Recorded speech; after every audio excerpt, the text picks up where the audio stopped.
Vous vous asseyez, déterminé à prononcer « Subhanallah », à fermer les yeux et à plonger dans ce silence que l'on croit apaisant.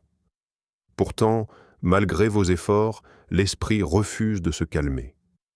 Les pensées se bousculent, les souvenirs remontent, les inquiétudes se multiplient. Le tumulte semble s'intensifier à mesure que vous cherchez la paix. Ce phénomène, que beaucoup considèrent comme un échec, est en réalité un signe précieux. Ibn Arabi et les maîtres spirituels nous enseignent que cette agitation n'est pas l'absence de progrès. Elle est la première rencontre authentique avec notre propre esprit, avec la réalité de notre cœur dispersé. L'âme, lorsqu'elle aspire à la sérénité, se heurte à ses propres tempêtes. Et c'est précisément ce choc qui ouvre la voie vers une conscience plus profonde.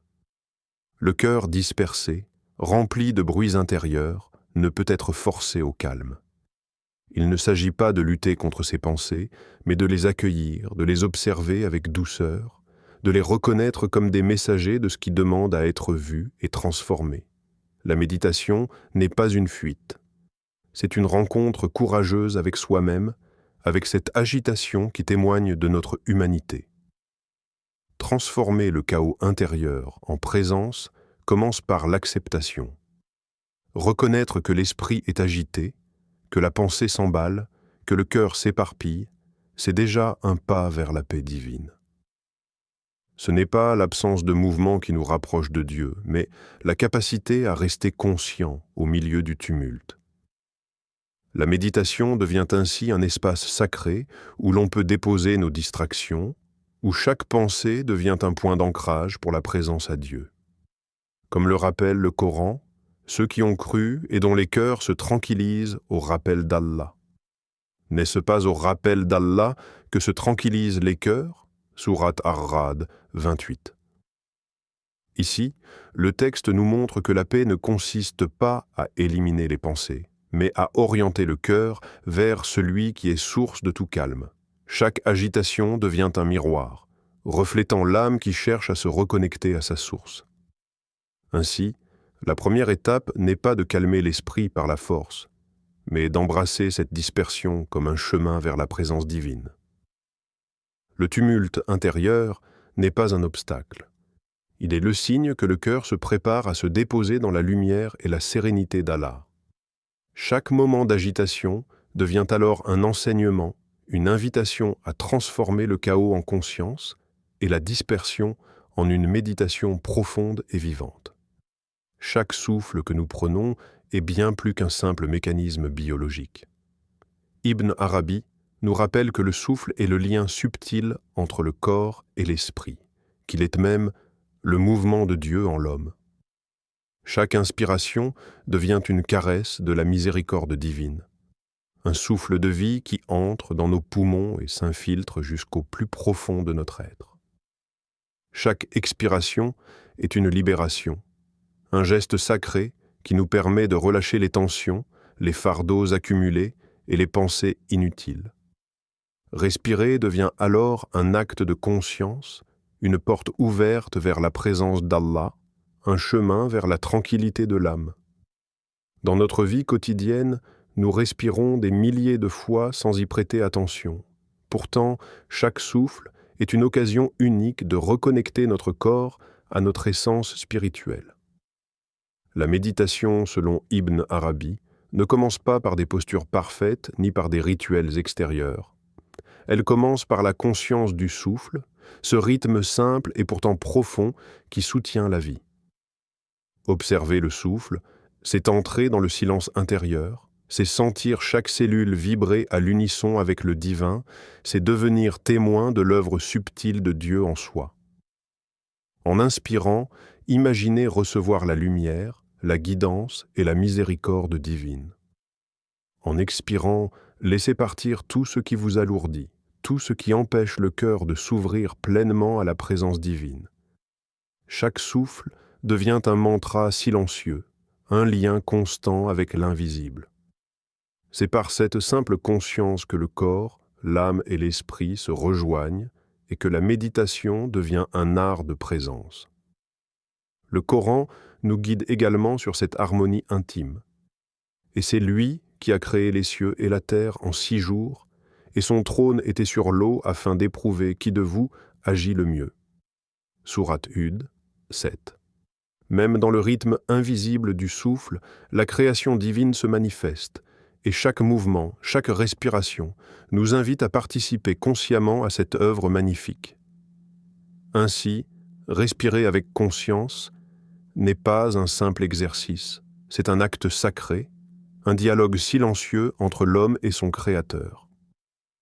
La méditation commence ici, dans cette reconnaissance humble que chaque souffle est un cadeau, et que, par le souffle conscient, le cœur trouve sa première paix et l'âme sa première lumière. La respiration devient alors le pont par lequel le tumulte intérieur se transforme en présence, et la dispersion en harmonie spirituelle. Le cœur humain est souvent comparé à un singe qui saute de branche en branche, insaisissable, vif, toujours en mouvement. Cette image classique du soufisme illustre parfaitement pourquoi le silence intérieur nous semble si difficile à atteindre. Les pensées surgissent sans cesse, les émotions s'entrechoquent et le mental refuse de rester immobile. Beaucoup s'acharnent à vouloir dompter cet esprit turbulent, croyant que la force pourra imposer le calme. Mais Ibn Arabi nous enseigne le contraire. La lutte directe contre le tumulte ne fait que nourrir le désordre, comme si on cherchait à retenir l'eau dans nos mains. La difficulté ne réside pas dans un manque d'effort, mais dans la nature même du nafs, cette partie inférieure de l'âme, agitée et changeante. Le nafs aspire à l'instant, se laisse entraîner par les désirs, s'attache aux inquiétudes et s'égare dans le flot incessant des pensées. Chercher à le réduire au silence par la contrainte ne fait que renforcer ses bonds et ses éclats. Mais la clé n'est pas la répression, c'est l'orientation. En reliant l'esprit au souffle, en guidant doucement le mental par la respiration consciente, le tumulte devient un outil, un matériau précieux à transformer. Chaque agitation intérieure peut ainsi être dirigée vers la lumière, chaque pensée dispersée peut devenir un moyen de présence à Allah. Redonner une direction à l'esprit, c'est redonner sens au chaos. La frustration se transforme en sagesse, car on comprend que le désordre intérieur n'est pas un obstacle, mais une école. Les moments où l'esprit s'agite deviennent des occasions de pratiquer la patience, d'observer le cœur, d'apprendre à orienter son énergie vers le divin.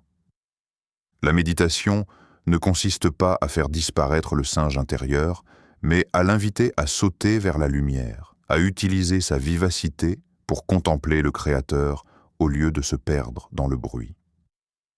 Le Coran nous éclaire sur cette transformation. Et ceux qui ont mérité la piété, leur cœur se tranquillise au rappel d'Allah. Sourate Ar-Ra'd 28. Ici, la tranquillité du cœur n'est pas l'absence de mouvement, mais l'harmonisation de ce mouvement avec la présence divine. Chaque agitation, chaque bond du singe intérieur devient un pont pour atteindre la paix et la clarté, si l'on sait comment l'orienter. Ainsi, comprendre la nature du cœur et du nafs et apprendre à guider le mental par le souffle transforme l'apparente difficulté en chemin de lumière. Ce qui semblait être un obstacle devient un allié, et le tumulte intérieur, un maître qui enseigne la patience, la conscience et l'art de la méditation véritable. S'asseoir. Rien de plus simple en apparence, et pourtant si profond. Le dos droit, les mains posées doucement, le corps stable, mais l'esprit encore comme une mer agitée. La première étape, selon Ibn Arabi, consiste à se tourner vers le souffle, à l'observer sans chercher à le contrôler. C'est la muraqaba, la vigilance intérieure, cet art subtil de porter son attention sur l'instant présent, sur ce pont invisible qui relie le corps et l'âme. Les pensées surgiront comme des nuages dans le ciel, flottant sans cesse, changeant, insaisissables.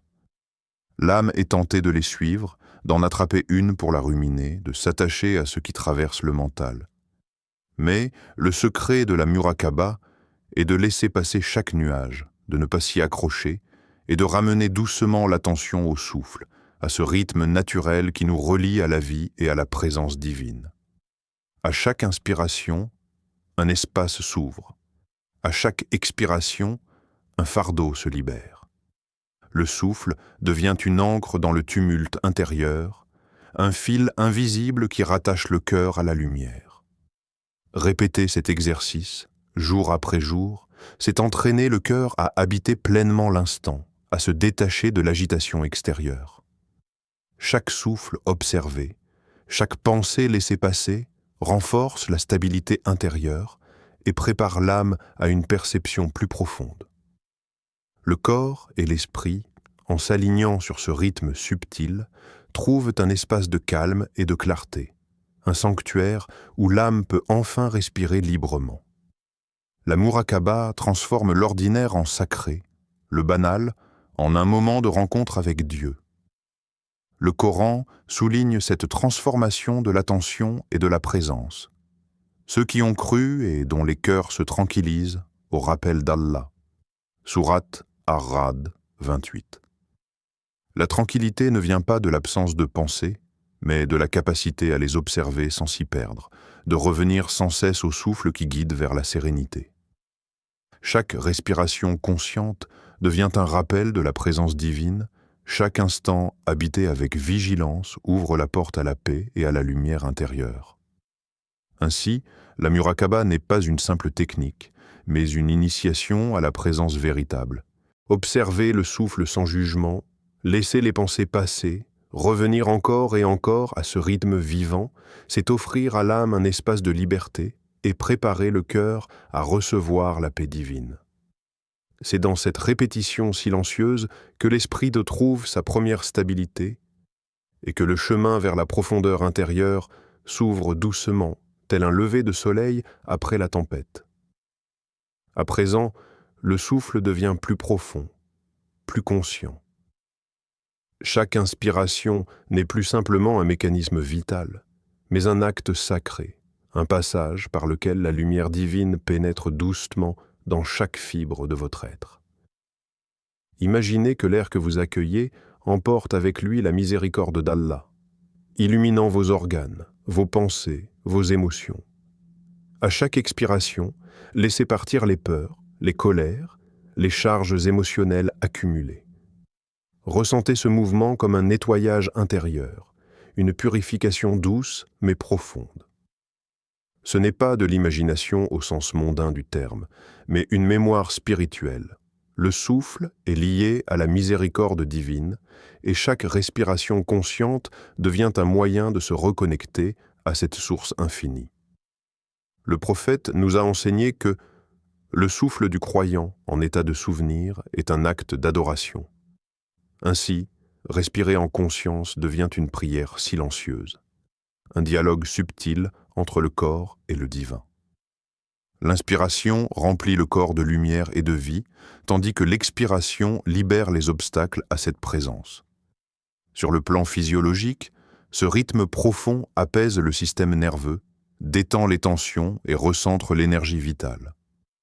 Sur le plan spirituel, le cœur se transforme progressivement en un miroir pur, capable de refléter la paix divine, capable de recevoir le souffle de l'invisible avec sérénité et gratitude.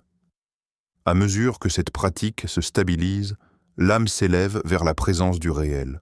Le souffle devient un fil subtil, reliant le monde visible et le monde spirituel, une voie qui mène le croyant du tumulte intérieur à la tranquillité, de la dispersion à l'attention attentive.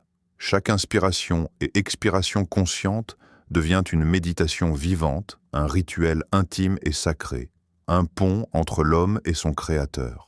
Comme le rappelle le Coran, et lorsque mes serviteurs t'interrogent sur moi, eh bien, je suis tout proche. Je réponds à l'appel de celui qui m'invoque quand il m'invoque. Sourate Al-Baqarah 186. Dans chaque souffle, nous pouvons sentir cette proximité divine.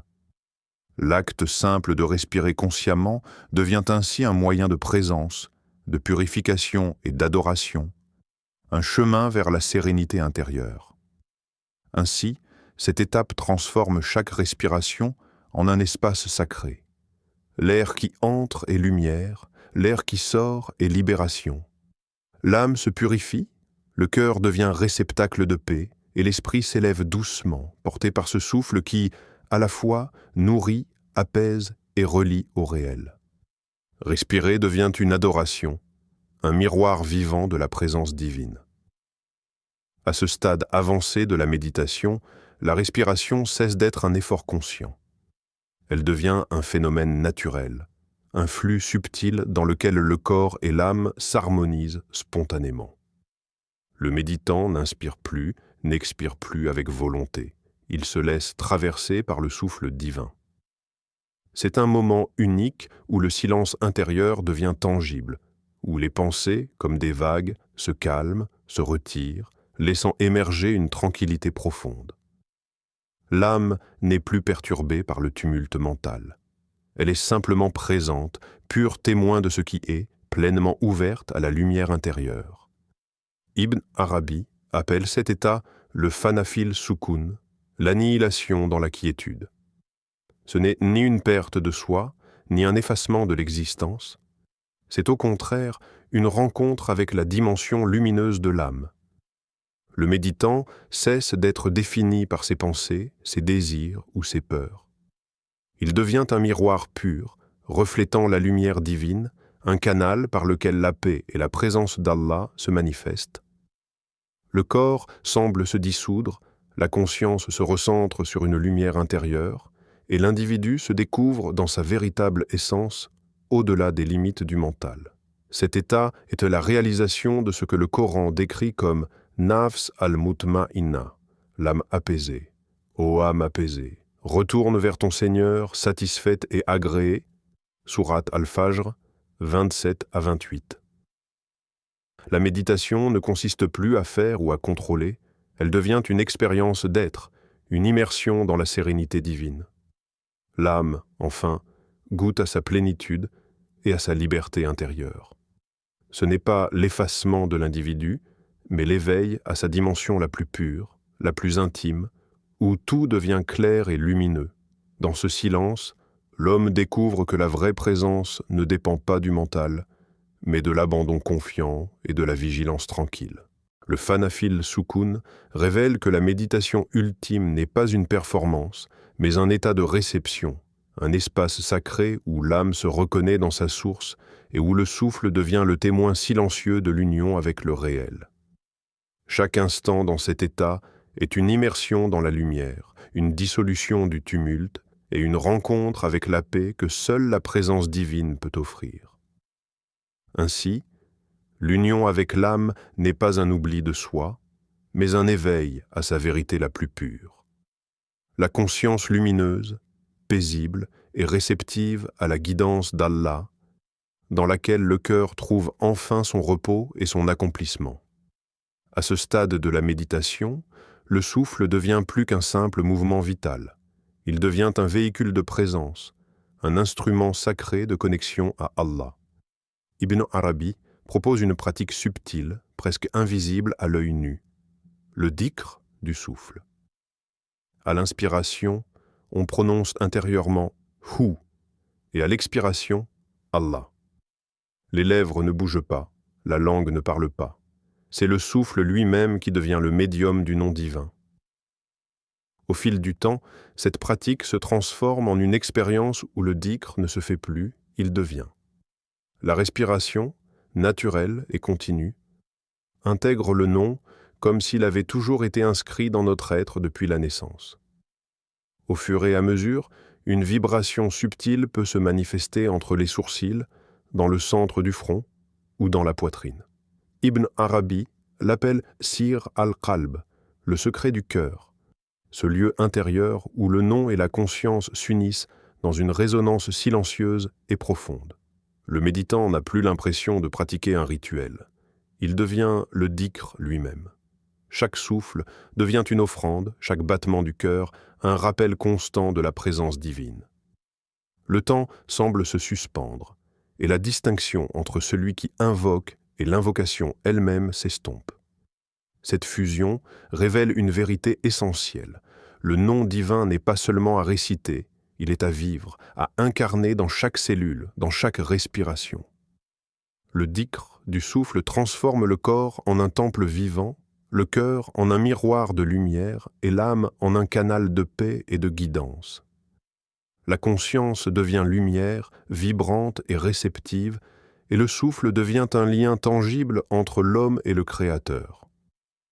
Le Coran évoque ce lien intime entre le croyant et le rappel de Dieu. Ceux qui se souviennent d'Allah debout, assis et couchés sur leur côté, et méditent sur la création des cieux et de la terre. Sourate Al-Imran 191. Ici, la répétition intérieure du nom et l'attention au souffle incarnent cette méditation continue, où chaque instant devient sacré et chaque respiration une prière silencieuse. Ainsi, le dhikr du souffle révèle un état de fusion totale. L'individu et le divin ne sont plus deux, mais un. Le corps, le cœur et l'âme vibrent en harmonie avec le nom, et le méditant découvre que la véritable adoration n'est pas un acte extérieur, mais une présence intérieure constante. C'est un espace où la respiration devient lumière, et où la conscience, le souffle et le nom divin s'entrelacent pour révéler la paix infinie du cœur.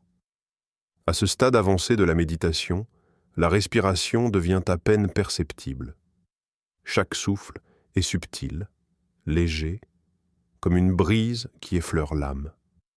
Le corps semble se dissoudre, perdant ses contours, sa densité, laissant place à une sensation de flottement et de légèreté. L'âme, enfin libre, s'élève au-dessus de ses limites habituelles, et le méditant entre dans ce que Ibn Arabi appelle le sukr bil haqiqa, l'ivresse de la vérité.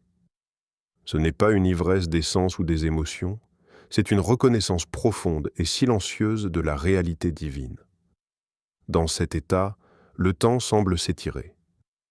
Les heures, les instants, les minutes s'effacent dans une perception élargie. Le corps devient un simple témoin, une forme qui laisse passer la lumière. Le cœur, quant à lui, goûte une joie qui n'appartient pas à ce monde, une félicité pure, infinie, qui ne peut être comparée à aucune expérience terrestre. La conscience ne fonctionne plus par des pensées ou des analyses, elle perçoit directement, sans filtre, comme un miroir parfaitement poli, reflétant la lumière du vrai. Chaque mouvement de l'âme, chaque vibration du cœur devient alors un témoignage silencieux de la présence divine. La subtilité du souffle, l'élévation de la conscience et la dissolution du corps créent une expérience où l'homme n'est plus séparé de la réalité, mais intégré à elle, uni à la lumière qu'il contemple. C'est un état de fusion, où l'ego et le mental se taisent, laissant place à la clarté absolue et à la joie intérieure. Le Coran évoque cette proximité de l'âme avec le divin. Il n'y a pas de refuge contre Allah, et il est le plus proche de chacun de vous que sa veine jugulaire. Sourate Kahf 16. Dans le sucre, cette proximité n'est plus seulement un concept, elle devient une expérience vécue, immédiate, où l'âme ressent l'union avec le Créateur dans chaque souffle et chaque vibration du cœur. Ainsi, cette étape révèle la méditation dans sa dimension la plus profonde. Le corps, le temps et les limites humaines s'effacent, et l'âme se retrouve immergée dans la lumière, la paix et la joie de la réalité divine. L'ivresse spirituelle n'est pas une perte de contrôle, mais une élévation consciente vers la lumière où la présence d'Allah se vit directement et où la conscience devient un miroir pur, reflétant la beauté et la perfection du vrai. À ce stade de la méditation, quelque chose de subtil et de profond se révèle. La conscience cesse d'être occupée par des pensées, des jugements ou des noms. Elle devient pure observation, un témoin silencieux et immobile qui voit sans interférer. Ibn Arabi appelle cet état al-shuhud, la vision intérieure, où le méditant découvre que la conscience n'est pas une création du mental ni le produit de l'effort humain, mais un don divin. Un éclat de lumière qui permet de contempler la réalité telle qu'elle est. Dans cette dimension, le moi disparaît comme centre de perception. Il n'y a plus d'ego qui analyse, compare ou contrôle. Ce qui reste, c'est la vision elle-même, un miroir pur reflétant la présence du vrai, la lumière d'Allah. Le méditant n'est plus celui qui regarde, mais la conscience qui voit. Chaque souffle, chaque vibration intérieure, chaque instant devient un acte de présence silencieuse. Le serviteur contemple Allah autant qu'Allah contemple son serviteur, dans un dialogue muet de lumière et d'attention. Il n'y a ni distance, ni séparation, seulement la rencontre intime entre l'âme et son Créateur. Dans Al-Shuhud, les mots deviennent inutiles. Les formes et les concepts disparaissent. L'expérience est directe et immédiate. Le réel se reflète sans intermédiaire, sans filtre, dans la clarté pure de la conscience témoin. C'est un état où le cœur perçoit la présence divine dans tout ce qui existe et où le silence devient langage et la lumière une parole silencieuse qui parle à l'âme. Chaque instant de cette vision intérieure est un moment de proximité profonde où l'âme s'éveille à sa propre essence et à la grandeur de celui qui la soutient. Le Coran évoque cette proximité intime entre le Créateur et la conscience du serviteur. Nous sommes plus proches de lui que sa veine jugulaire. Sourate Kaf 16. Dans l'état de Al-Shuhud, ce verset n'est plus seulement entendu, il est vécu. La conscience devient le miroir dans lequel la présence divine se reflète pleinement, révélant que la véritable observation ne vient ni de l'intellect ni du raisonnement, mais de ce don subtil qu'Allah place dans le cœur de ses serviteurs. Ainsi, Al-Shuhud révèle la méditation dans sa forme la plus pure. Être témoin sans s'attacher, voir sans nommer, percevoir sans interpréter. Le moi s'efface et l'âme se tient dans la lumière, attentive et réceptive, contemplant la réalité telle qu'elle est, dans une proximité silencieuse et parfaite avec celui qui est au-delà de toute compréhension. Après avoir traversé les étapes profondes de la méditation, il devient clair que le but ultime n'est pas de rester immobile sur le coussin. La véritable pratique s'étend à chaque moment de la vie quotidienne.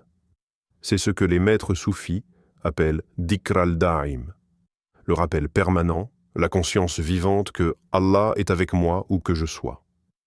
Chaque geste, chaque respiration, chaque parole devient une occasion de présence à la divine. Le méditant n'a pas besoin de chercher des expériences extraordinaires.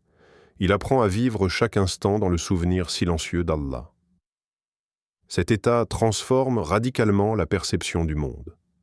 Marcher, parler, travailler, interagir avec autrui, tout devient un acte de méditation, une adoration subtile et continue.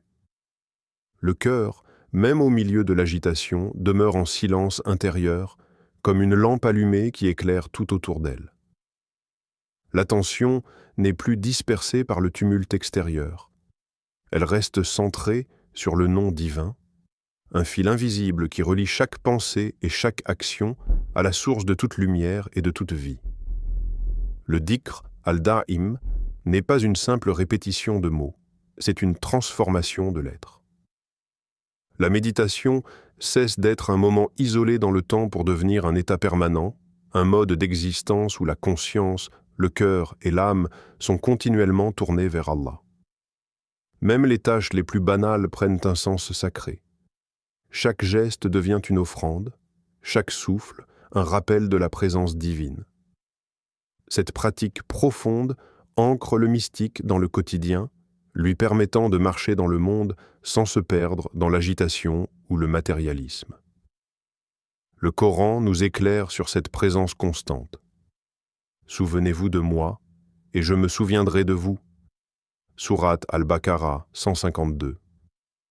Ce verset révèle que le dhikr ne se limite pas au moment d'adoration formelle. Il devient une attitude intérieure, une présence qui accompagne chaque pensée et chaque action. Le cœur ancré dans ce souvenir permanent se transforme en un miroir vivant de la lumière divine, capable de rayonner dans le monde tout en restant intimement uni à la source.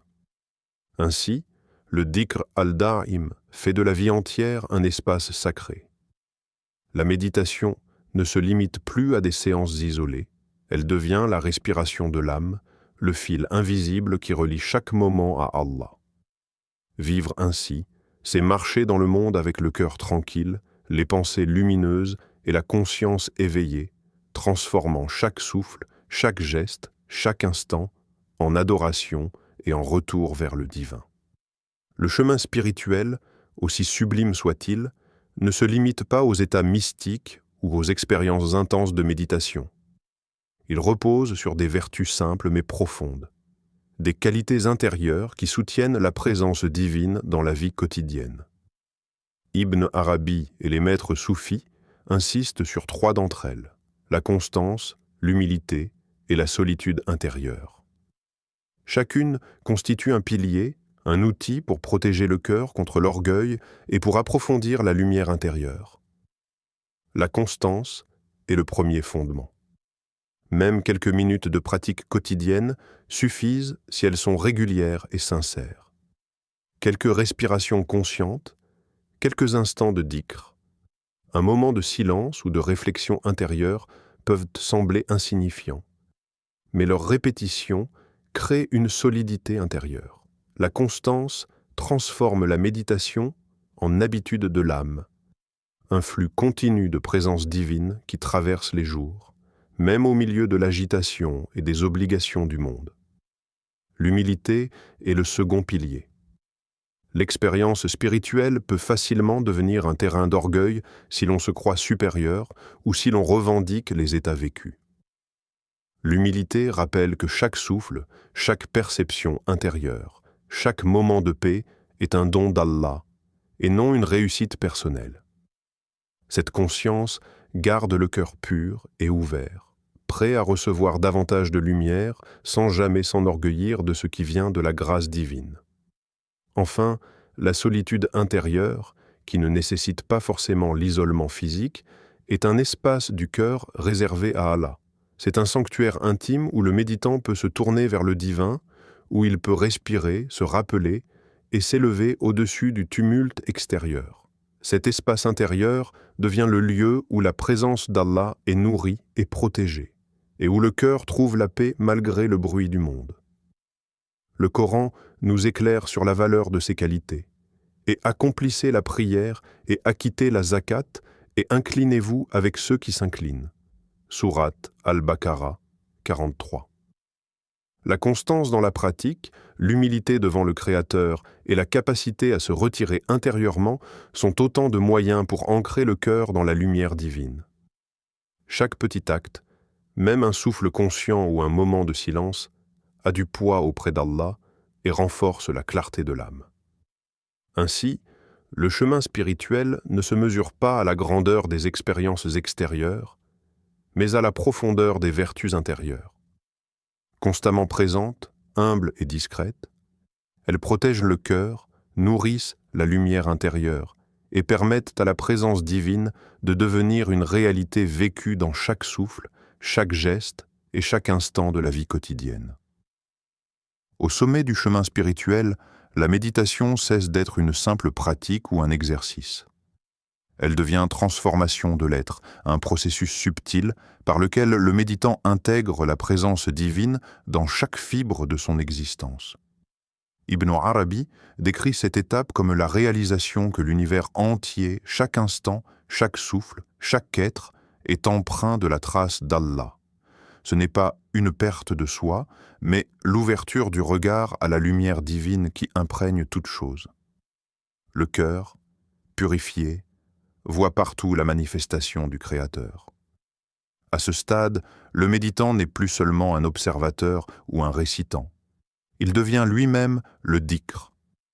Chaque respiration, chaque pensée, chaque geste est un rappel silencieux de la présence. La distinction entre le serviteur et le divin s'estompe dans l'unité subtile de l'être, ce que les maîtres soufis appellent wahdat al-wujud, l'unité de l'existence. Le monde extérieur continue d'exister avec ses obligations, ses bruits et ses apparences, mais le cœur demeure ancré dans le repos en Allah. La vie n'est plus un combat contre les distractions ou les pensées. Elle devient la manifestation de la présence divine à travers l'âme éveillée.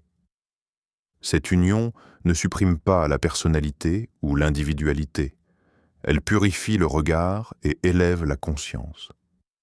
Chaque action devient adoration, chaque instant devient souffle sacré, et la présence d'Allah se reflète dans chaque mouvement, dans chaque parole, dans chaque interaction. Le méditant apprend que la vie entière peut devenir un espace sacré, où l'attention et la contemplation ne sont pas confinées à un coussin ou à un moment particulier, mais s'étendent à tous les aspects de l'existence. Le Coran nous éclaire sur cette dimension de présence et d'unité. Et c'est lui qui est avec vous où que vous soyez. Sourate Al-Hadid 4. Ce verset résonne pleinement dans l'expérience du Wahdat al-Wujud. La méditation devient alors un mode d'existence, une manière d'être dans le monde avec un cœur reposé, conscient de la lumière divine qui imprègne toute chose. Ainsi, la finalité de la pratique est la fusion de l'âme avec la présence d'Allah. La méditation n'est plus un exercice extérieur, mais une transformation intérieure, où le serviteur devient témoin et manifestation de la présence divine. Vivre devient dhikr, exister devient lumière, et chaque instant de la vie quotidienne devient un reflet de l'unité de l'être en Allah. C'est là l'aboutissement de la voie soufie selon Ibn Arabi, la réalisation que le cœur repose en Dieu et que le monde entier devient le miroir de sa présence.